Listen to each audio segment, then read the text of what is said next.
Hey there, Curvis! This is Jemmy, your host and producer from Flintstone Media today, and I am welcoming you to this, the 87th episode of the Curve the Cube podcast, and I'm so excited to bring you today's guest. He is a longtime friend of mine named David Abeles, and he and I went to high school together, and what's extraordinary is the history that he is in my life with theater, and I'll tell that story on this podcast. I'm just so proud of everything that he's accomplished, and it was exciting for me to, even though he lives in New York now, to see him go on a big old tour with Matilda, the Broadway musical, and make his way down to the Kravis Center in West Palm, where I was so fortunate enough to be able to take my son to go see him. And it was really just a fun night, fun way to reconnect. And so that was a few months ago. So I've been waiting and anticipating this podcast for a long time, and it was so great to chat him up and reconnect and reminisce and find out what he's been doing all these years and how he got from South Florida to the New York scene and making a quick step over to the pond over the pond to London for a few years and then back to New York. So he's just done some amazing things, and I'm so proud of him.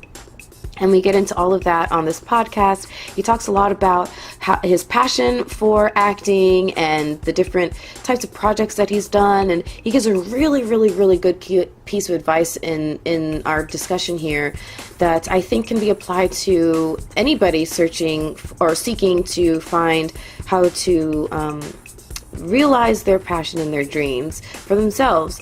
And so pay attention, people, whether you want to be an actor, musician, artist, small business owner, make or reconstruct antique bicycles, whatever it is you want to do.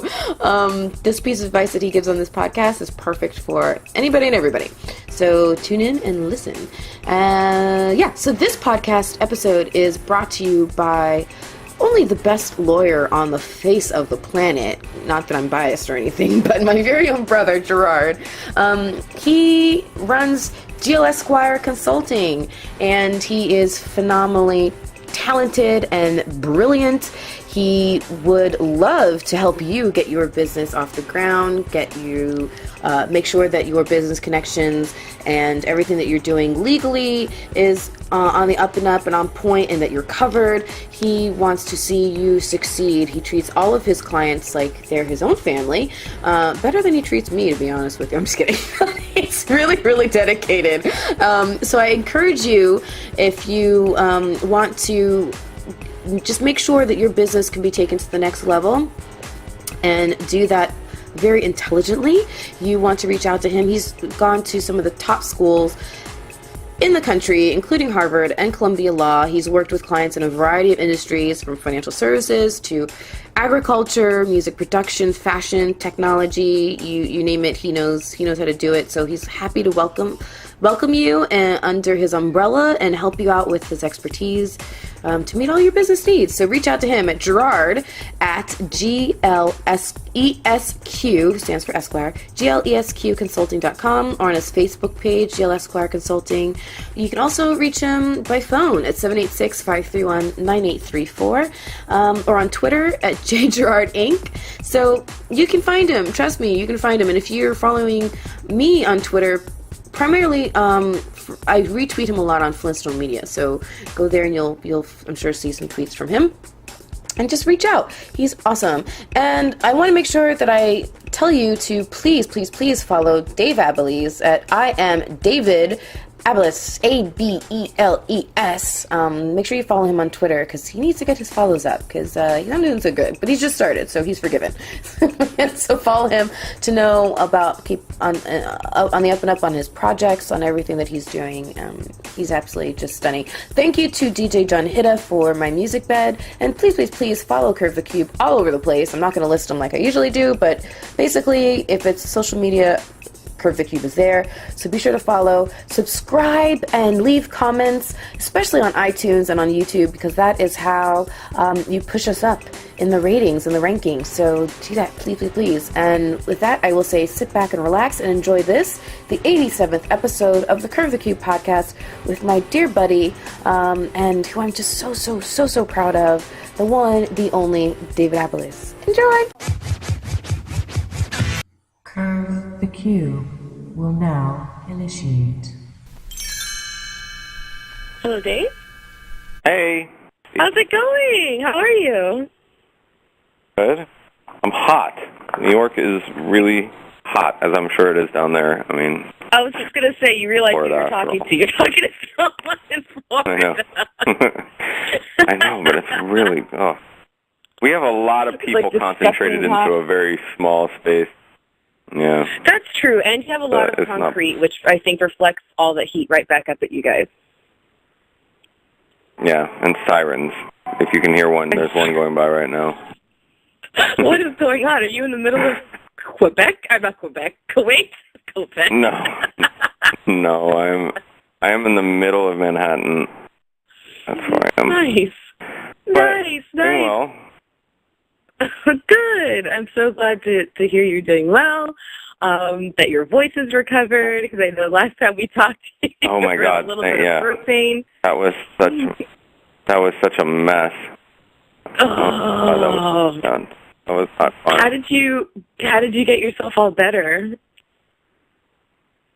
Vocal rest. I had to go on vocal rest for about close to 10 days, I think. Finally, I mean, I probably missed about. I think I missed 7 shows altogether or something like that. I mean, it's the most shows. I didn't miss at all the rest of the run, but it was just that, I just had this kind of freak little injury, and it was a vocal strain, and I just had to, there was nothing else to do but rest it. I got, steroid shots stuff, but it was not fun. Oh my gosh. What do you do? Like, did they have to, is there medication you take besides the steroids? Like, is there something that you, I don't know, drink or something? I don't know. Like, how do you? Really? I feel like I could feel the pain in my own throat as you're talking about it. Oh no! Don't go there, because you get into your head and forget about it. No, It's just, essentially, it's just like pulling a muscle. It's exactly like pulling a muscle. So, like, the only thing you can do for it is rest. Is the most important thing, and anti-inflammatories, and steroids, a very strong anti-inflammatory, so that helps. But, the thing you can't do is take the anti-inflammatory and then go and try and use the muscle again, because you can do a lot of damage that way. So it was fine. I didn't have it. There was no damage. It was just something that needed a lot of rest, and then it got better, and I was all good. Good. I'm glad to hear it. I mean, I can only imagine how, strenuous and just physically taxing. Forget the emotional and the mental part, but even just, physically taxing a tour like that can be on you. What was the most challenging part for you, as far as just trying to endure the length of the tour? What's weird is, number one, the role. You saw the show. The role is crazy and really physically taxing anyway. I'm spinning around kids by their hair. I'm jumping on a trampoline, doing dive rolls, and sort of jumping around like a crazy woman. But so that's challenging in itself. But actually, the thing about being on the road that's hard is that most of the time you're staying. You switch hotel rooms every week, 2 weeks, or 3 weeks. You're in a place for at the most a month, but and if it's not a hotel, it's somewhere else. But you're switching your environment so much, so you never know what that's gonna be like, and what different whether the air conditioning works well, or whether there's humid.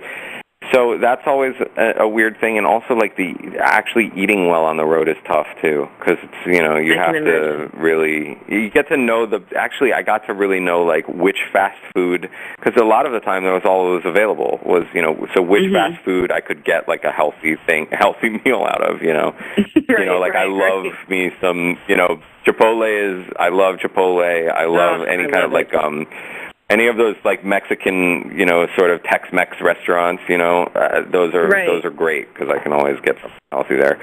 But yeah, it was, and it's just really the moving around and being away from home and missing your family and that stuff. So absolutely. But it must have been really otherwise nice, it was really fun. Yeah. How long was the tour altogether? Not how many shows, because you did multiple shows per stop, but how many stops did you guys have? How many cities did you guys go to? Oh God, you know what? So the tour was going on for 6 months before I joined it, And then I joined and did 6 months myself. And I think during that time, I'm not sure the exact number. I think it was something like 17 or 18 cities, something like that. Wow. So, you know, that's insane. Yeah, it was a lot. Like we had a big run of, I think we had 8 or 9 weeks of 1 week stops. So every week we would be in a new town, which was you know, challenging. But you know, I didn't, you know, I was kind of fresh to it at that point, and I think a lot of the people had been doing it already at that point for like 6-8 months, and they were really tired. And it was, but for me, like I, you know, hadn't been on a national tour since 2008, really, and you know, at least a long one. And I was sort of excited to go and see new cities, and you know, look at the museums, and like very quickly, like over the 6 months I did it, like my daily activities of like exploring towns got less and less. Like I, you know, at first I was like, I'm hitting 3 museums today, and I'm gonna go and check out the downtown, and then like do the show and whatever. By the end, I was like, I'm in bed all day. I'll get up and go do the show and then go back to bed. you finally got what everybody else was telling you when you joined. They're like, okay, just give yourself some time. You'll get it. Exactly, yeah. I mean, it's definitely grueling. It's definitely grueling, but there's such a, you know, I mean, it's so worth it. It's, you know, it's so much fun. Yeah, I mean, so, you know, I was trying to remember exactly how I found out that you were in the show, because, so just give you a little bit of background, I think I shared this with you when we talked, but I'm not sure if my listeners know this yet, but, so I'm part of a tweet-up group for the Kravis Center, and so I usually go on Tuesday nights to their show openers when they do the Broadway season. I get to see the opening shows and just tweet about it and whatnot.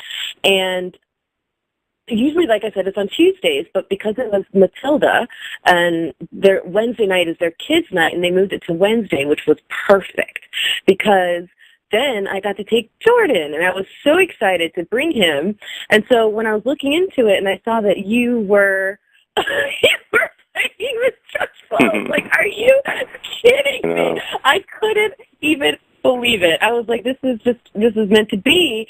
And as I was telling you later, like I just suddenly remembered over the course of you know, the day heading into getting ready to go to the Kravis that I'm like, wait a minute. The very first time ever that I was in the Kravis Center was with you. It was right. What, like 10th grade or something? It was something like that. I think that sounds right. And I can't remember if we went. Did we go with my parents? We did, right? Or did we go just ourselves? No, I remember your parents. Your parents came with us. And we went and saw and it was Bill Cosby. I can never pronounce it. No, it was Victor. It was Victor. Was it Victor Borga? Oh, it was Victor Borga. Oh, because I saw Bill Cosby there too. Yeah, Victor Borga. Oh my God, it was so funny. He was amazing. He was great, and it was just one of those things that just kind of, it was so random because I mean, what 2 10th grade kids are that into Victor Borga? Well, that gives you, Demi, a good insight into the life in my house. You know, like there you go. That was, you know. Yeah, exactly. I mean, that gives your listeners a good little, you know, bit of tidbit into our personal life. But hey, I think we turned out pretty well. There you go. I think, well, the jury's still out, but yeah, I mean, it couldn't have been like a more poetically scripted night for me, because that was like the first night I was ever in Kravis Center was with Dave, and now the first night my son's ever in Kravis Center is to see Dave. So it worked out so beautifully. I know, that's so cool. Yeah, and that was what was so great about being down in Florida too. You know, I mean, that story was such, you know, so kind of heartwarming. And then, you know, that was the tough thing about getting sick that week, because I had all these people down there that I really wanted to do the show for, and of course, you know, that's when it happens. I did get to do, you know, I did about half of the shows down there, and I think, you know, people were able to see them, but, you know, my family wasn't able to see me because they were coming to the last weekend, and by that point, my voice was really gone. I just didn't have it, so Yeah, so we had them over, and I was on vocal rest, and sort of like I downloaded this this like app on my phone where I could type things into my phone, and it would speak kind of, like in that computer voice, like, I'm so sorry that I was unable to do the show for you. Like, and it was, so we just had people over, and I was just, it was nice to see everybody, but it was disappointing. But anyway, that's what happens. I mean, it happens. It happens to everybody. Every one of my performing friends has had that situation, and it's a bummer. But it was so great to be home and to do that there, and I'm so glad that you were able to be there for the show for that Wednesday, because that was our press night. I mean, because you were, how you got there, so. Exactly. And so it was, I'm very selfishly happy that I got to see you, even if it was the last performance you were able to do, but it was, when you first heard about the role, so is it typically played by a man? It is, yeah. It's different in that way. I mean, when it was first done, it was originated at the Royal Shakespeare Company in England, and a man played that part. And then it transferred to the West End in England, and that same actor stayed with the role, and then stayed with it again when it came to Broadway. And then only after the first Tony Awards, where he was nominated but didn't win. But anyway, and he was, after that first award season, then he relinquished the role to another actor. But yeah, I think, it was a strange thing. I think it was a creative team decision. I mean, I obviously wasn't there for that, but they, I think, probably conceived of the character to be this, in the way that Dahl, talks about it, the part requires a certain kind of strength and physicality, and like literally, throwing children around, and also I think that it's not only played by a man, but it's played by a man of a certain height. You have to be, I think, over 6'1" or something like that, because they really want the idea that. Yeah, they want the idea of the, like, kind of Goliath to this tiny little protagonist. Matilda is this, like, little, tiny, strong, amazing, precocious, extraordinary young girl. Yeah, but she's able to overcome. It sort of makes her triumph that much better if the Miss Trunchbull is that much more sort of grotesquely oversized. And I think that's probably what they were going for. There's also a long tradition in England of pantomime theater where the bad, the fop, or the bad, or even the baddie, the sort of heavy, as they call it, the villain of the piece is often played by is played by a man in drag, and that's gone back hundreds of years. But now these days, that opens up a lot of different discussions, and so I think it's good. It's just something that people are thinking a lot more about, and anyway, so I was just grateful to be able to do it, because it's such a crazy character, and I was I loved every second of it. You did an amazing but it's finished now. job. Thank you. Yeah, I was just saying. No, thank you. No, you did an amazing job. I remember, I kept having flashbacks of like talent shows or performances from high school, and just to see where you are now, I'm so proud of you, Dave. I'm so proud of you. Oh, thank you. Thank you. You're oh my God! In high school, I had a terrible goatee, and I just like played. I learned every Dave Matthews song I could, and was just interested in playing music. I didn't start acting until basically the last year of college, and then all of a sudden got bitten hard by the bug, and then had to do that. It was like a sort of, it took hold of me. So now you went to luckily it's at going Emory well. First, right? Yeah, you went to school at Emory, which I didn't realize that before until I was prepping for the podcast. Honestly, I didn't realize that, because I was really close in high school with the Wrights, Dave and Jen Wright, and for some reason I didn't realize that you guys all went to the same college. Yeah, I didn't know that. Never clicked before. Yeah, and then you went to a lot of people from my high school did. Like in fact, maybe, or I think our year there might have been 11. I think our year there were either 9 or maybe 11 people that that went from our graduating class. So that was a lot. Yeah. Yeah, it was. Yeah, I remember that being one of the big schools a lot of people were gravitating to outside of the Florida zones. Right. Yeah, and I also saw, when I was looking into your background, I saw that you then went to the London Academy of Music and Dramatic Arts, and I was really curious about that. Like, what made you jump the pond? Well, I could give you the diplomatic answer. I could tell you that it was basically, I had a girlfriend that was in England, which is closer to the truth. That's why I wanted to get back over there. But I had done honestly, I had done my junior year abroad in London and studied Shakespeare and taken the whole year there to study literature, English literature, and drama.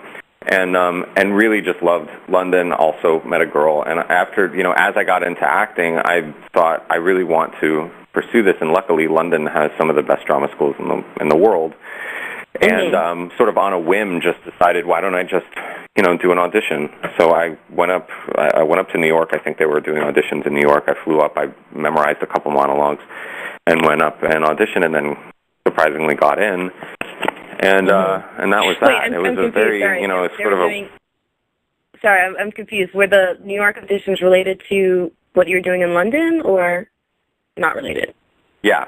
So the school had come over, and they were auditioning American students in London. So whatever small faction of American students... in New York. So whatever small faction of American students they took into the London Drama School, they took from those auditions.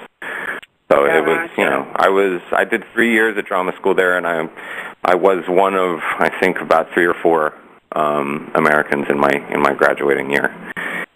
So, now, did they comment on your American accent as much as Americans comment on the British accent? Of course, but I think that, we're much more forgiving of their accent than they are of ours. It was, they definitely did.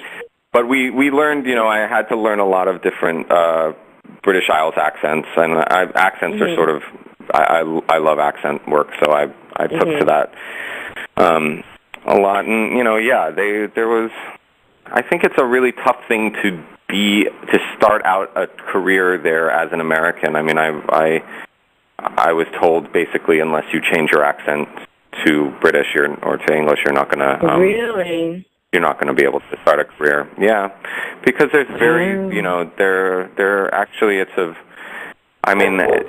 tough thing to get your work visa there. And I, found that out firsthand. I got cast right out of drama school. I got a really good job. I had an agent, and then the job fell through because they weren't able to push my work visa through. So, it was, I could have done it a different way, but actually I really wanted to come home too, and I'm glad I did, even though I had to start from scratch.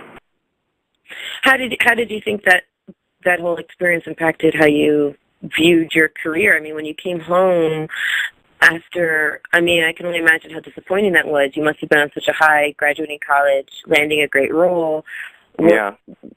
What was that like coming home, and how did you decide that you're going to continue on and push forward?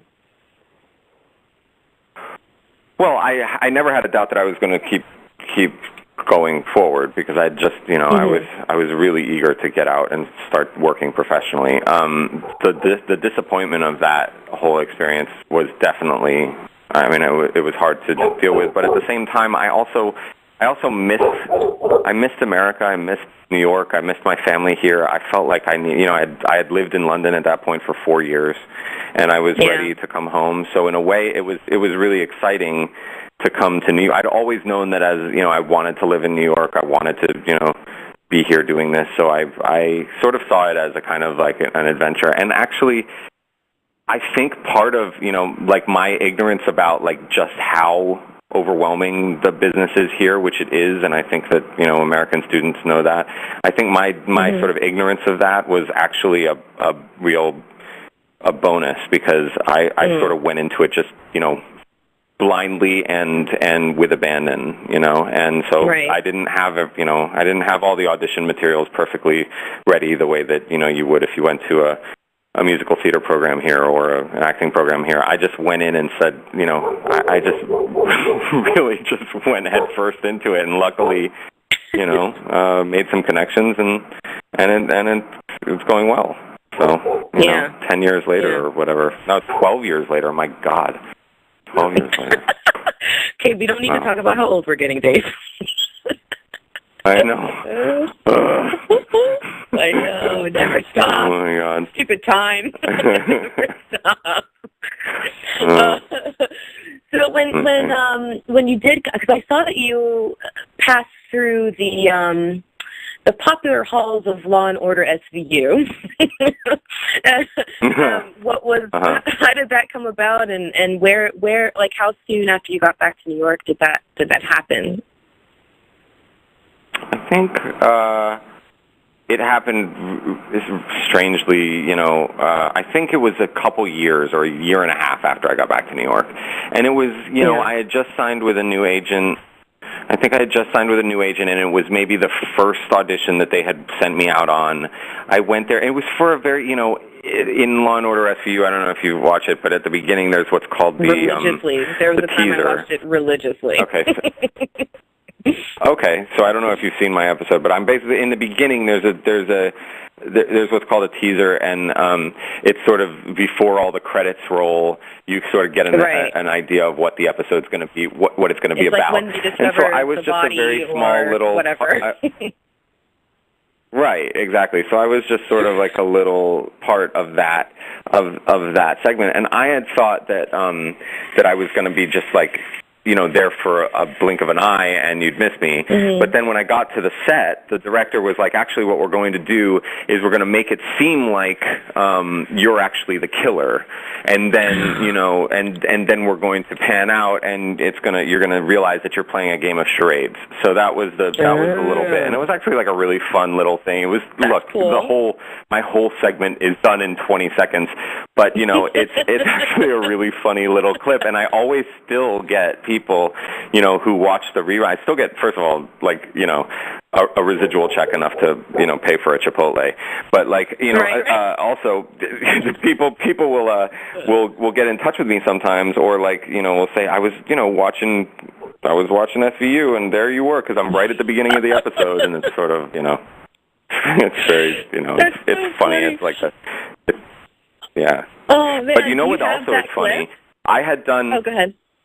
I have it somewhere. Yeah, I have it somewhere. What the other funny thing is, though, that I think that was right about maybe the year afterwards was like our high school reunion, our 10-year reunion.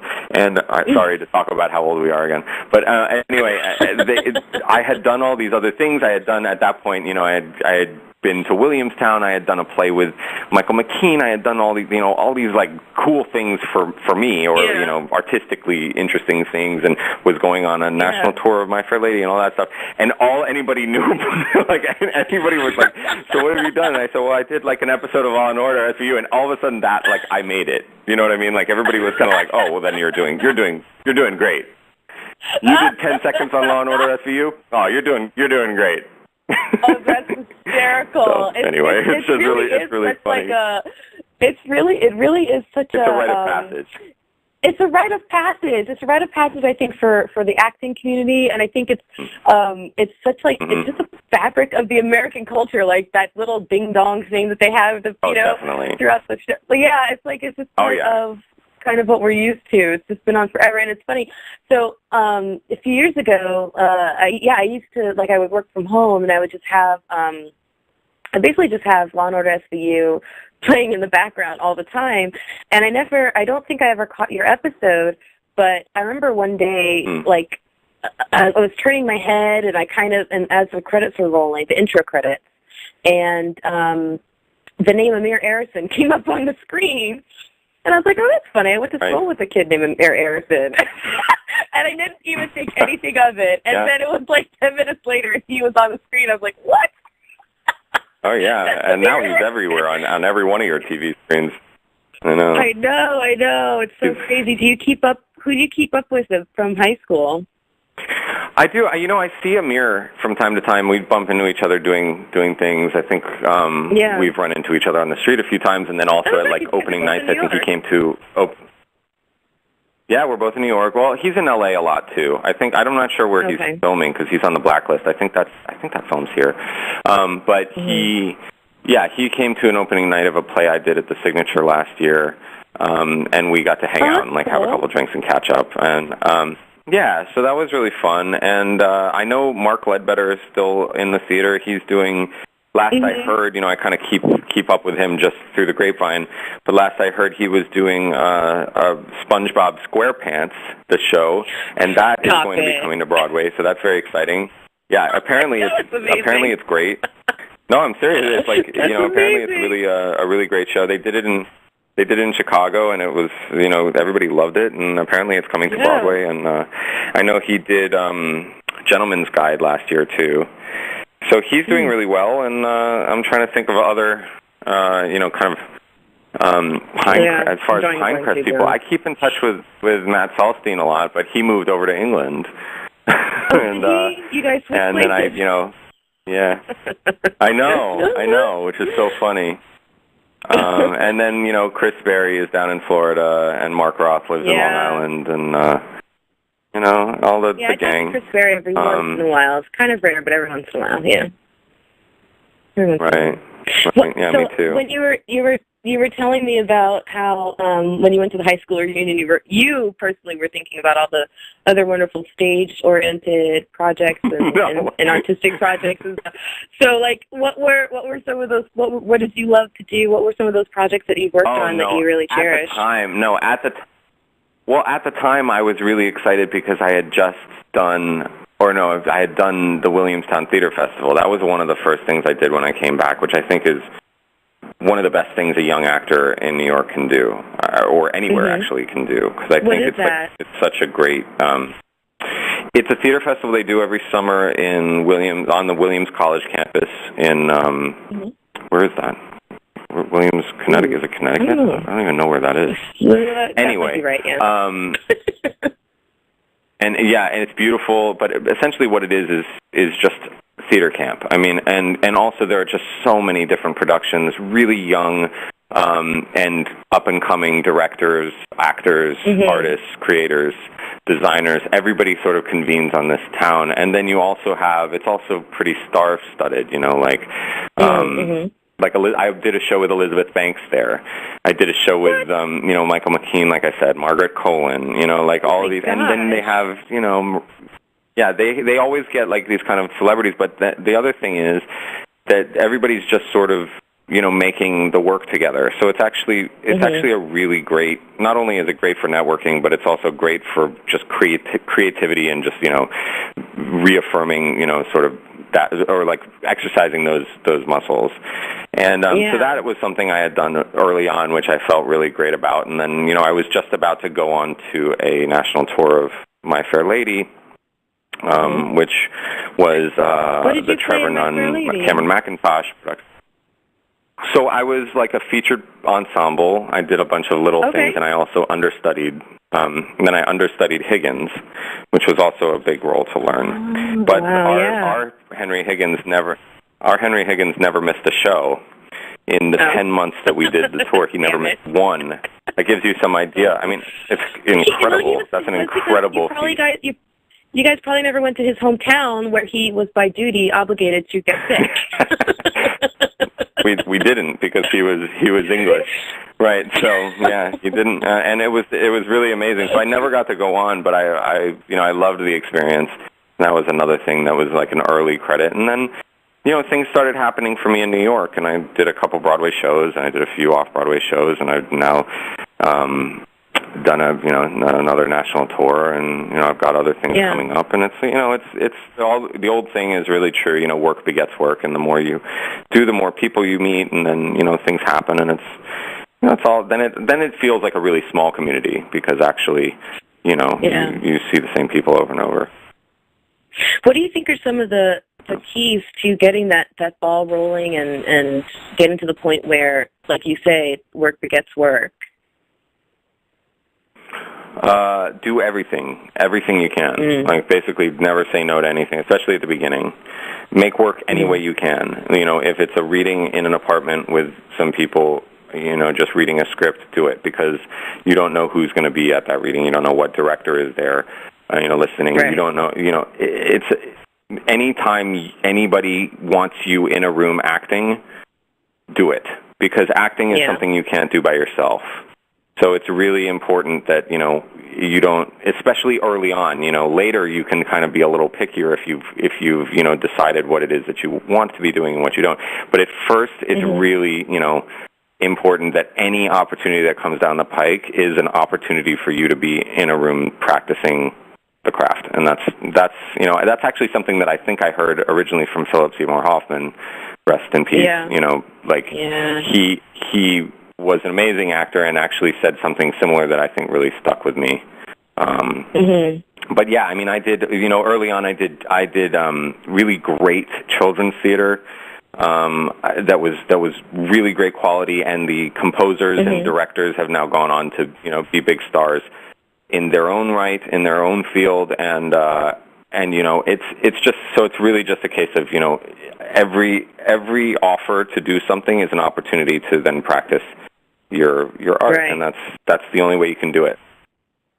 You know, and I think that advice can be extended and applied to pretty much anything. I mean, if, you know, if, let's say someone, for example, wants to be a musician, you know, anytime you have a chance to go into a room and collaborate with someone or jam out, or even if someone just wants to read lyrics to you and then you give them feedback, I mean, you never know. You know, 5 years later, sometimes that'll lead to a call that can turn things around. So I think, you know, artistry, writing, anything that you're doing, business, whatever it is, like, you know, especially in the beginning when you're trying to get ready, as long as you're, it's key. And as long as your moral compass isn't jeopardized by something, go for it. You know, do everything.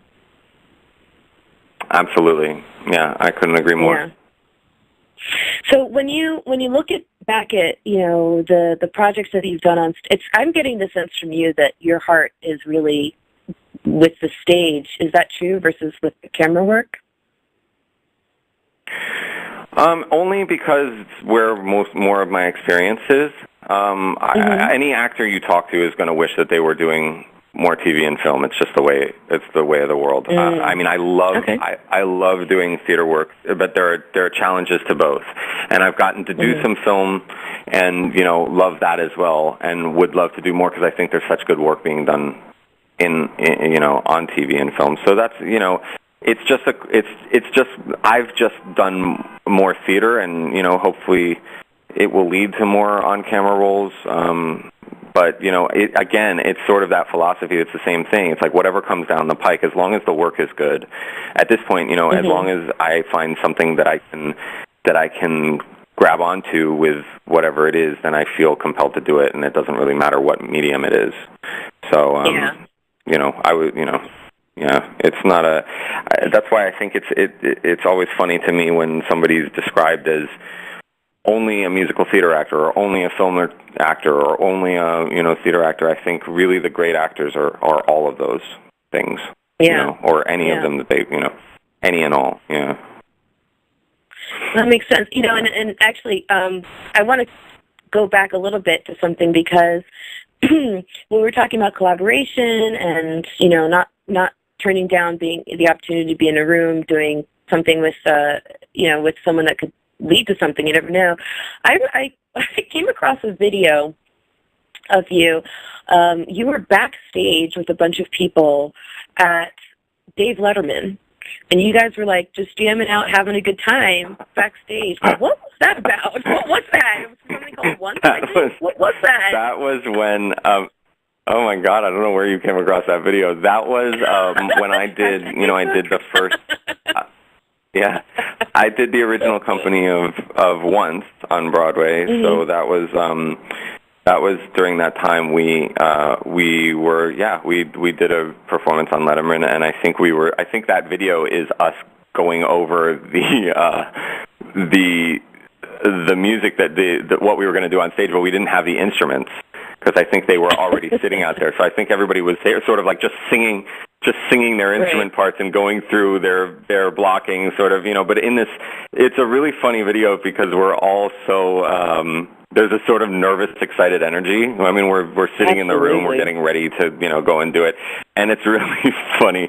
And now, like, looking back at that, I mean, that whole time was just such an amazing whirlwind. I mean, we were so lucky to be doing that. I mean, it was the hot show in town. We won the Tony Award for Best Musical. We were, we didn't know how. I think it was hard to take that all in at the time. Like your yeah. I was what is that called? Your production? I guess that would be the word, right? Production. Your production of it. Yeah, we were the original production of the musical. Yeah. So and we were the original Broadway company. So yeah, we. Yeah, it was a really incredible experience. We got to perform on the Tonys, and then we won 8 of them, which was amazing. It was an amazing night. Yeah. Wow. So when you say that you won 8 Tonys, do they break them off into pieces for everybody, or how does that work?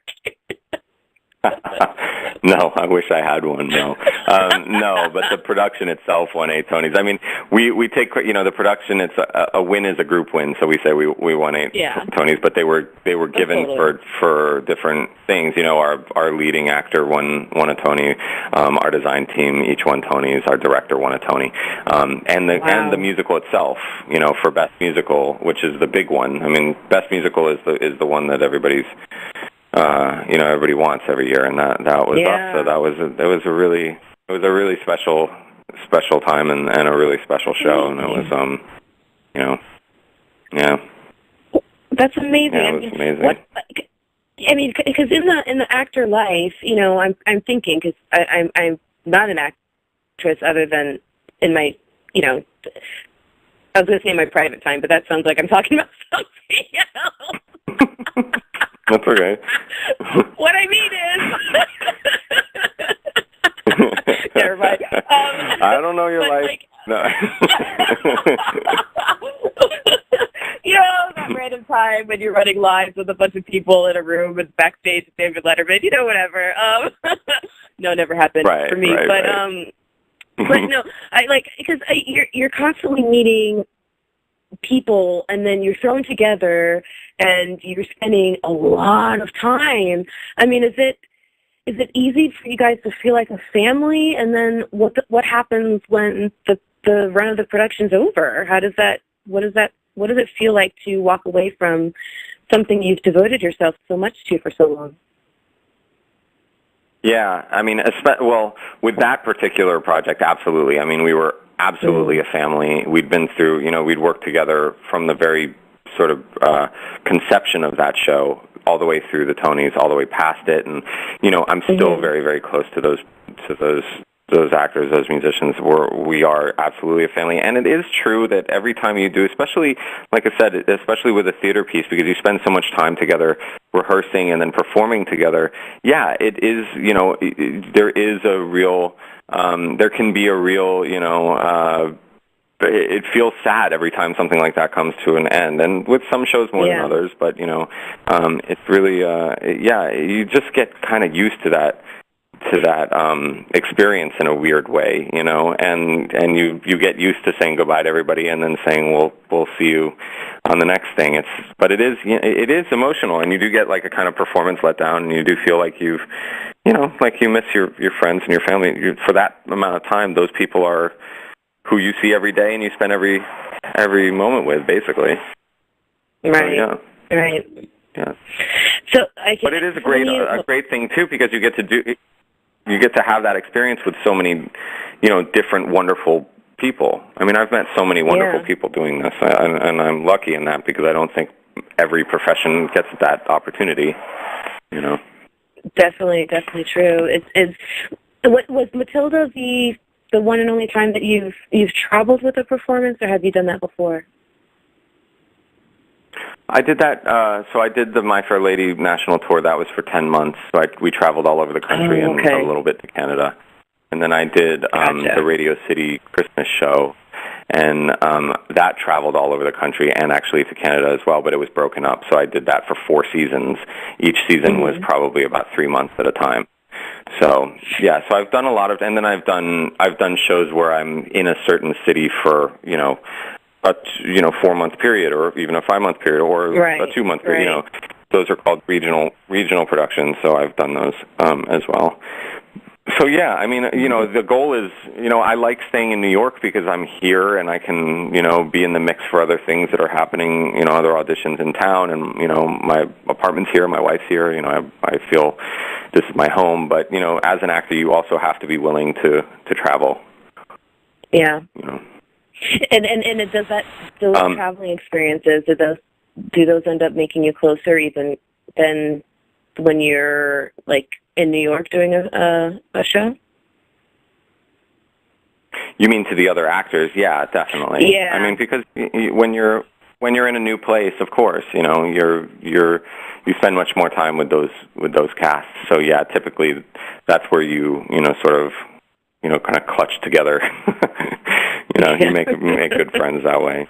But I also it's also important to know your boundaries and know when it's okay to go and like eat dinner by yourself, because you need just get your head together, or whatever. So you learn what you need to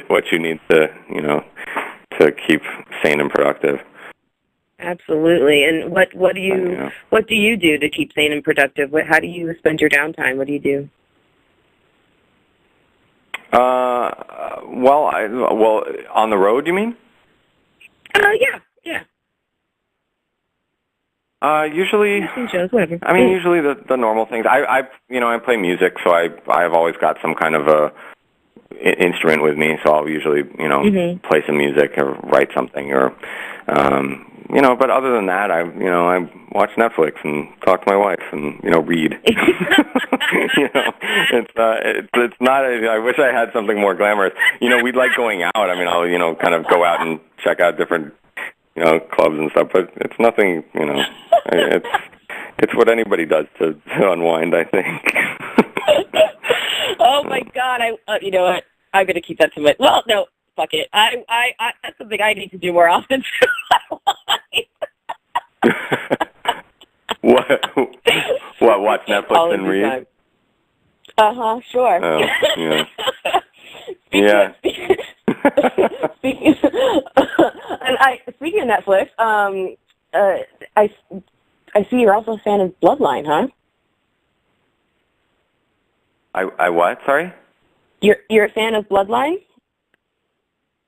Oh, yes. Love Bloodline. Yeah. Yes, sorry, I couldn't hear you for a second. Yeah, I love Bloodline. Okay. Yeah, loved that series. I'm just starting to watch it, and but I've heard such amazing things about it. What do I have to look forward to as I get into it? Oh, so good. I mean, I don't want to give away anything, but it's just. I think it's just a really, really well written and well acted family drama. I just think, and season 2 is also amazing. So if you're just starting out, I mean, you've got like it's a real treat. And I was just addicted to it. I'm a huge fan of John Leguizamo, and so when I heard that he was on, I was like, oh my gosh, oh my gosh, oh my gosh, oh my gosh, oh my gosh. Yeah, and he's great. Yeah, no, he's great in season 2. I mean, all the actors are great, and Norbert Leo Butz is a Broadway guy, and Katie Finneran is also a Broadway actress. And they're both in it. They both have these great parts, and the guy I'm blanking on his name, but he's an Australian actor who plays the brother character, the sort of like dangerous, mercurial brother.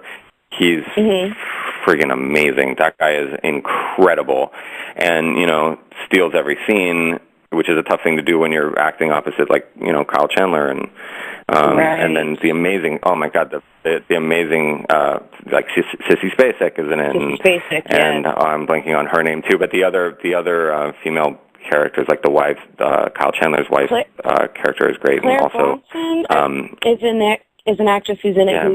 I'm trying to get booked on my podcast. I'm working through the scheduling issue, but she's on Bloodline. She's from here, so it's neat to be from Florida and see a show being filmed. It is, and it's so exactly, and it all takes place in Isla Morada. It feels really Florida too. It really does, and that's a really added bonus to it.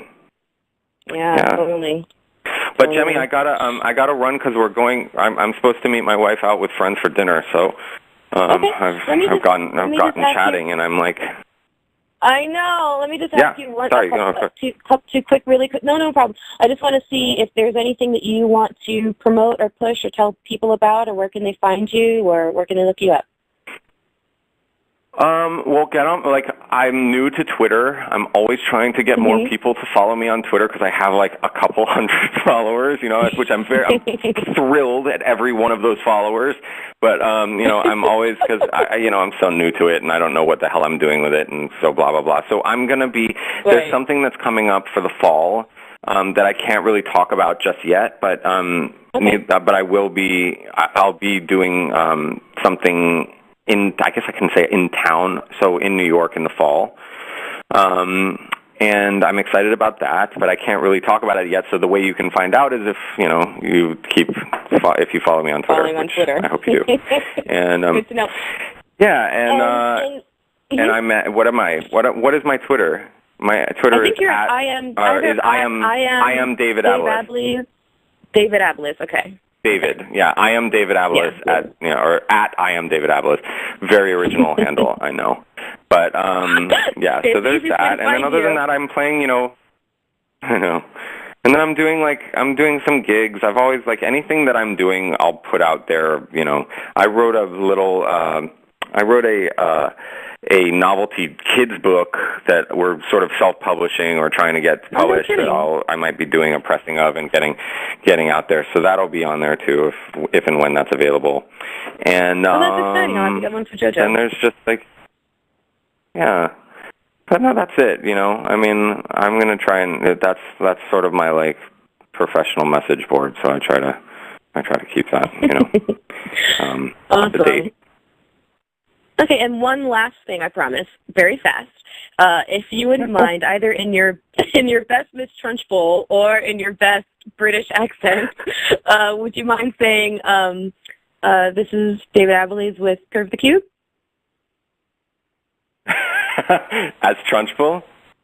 Well, yeah, if I'm doing it as Trunchbull, I have to be Miss Trunchbull. Okay. I have to be Miss Trunchbull if I'm doing it as Miss Trunchbull. Oh, okay, yeah, sure. Right. I get it. Gotcha. All right. Oh, yes. Hello.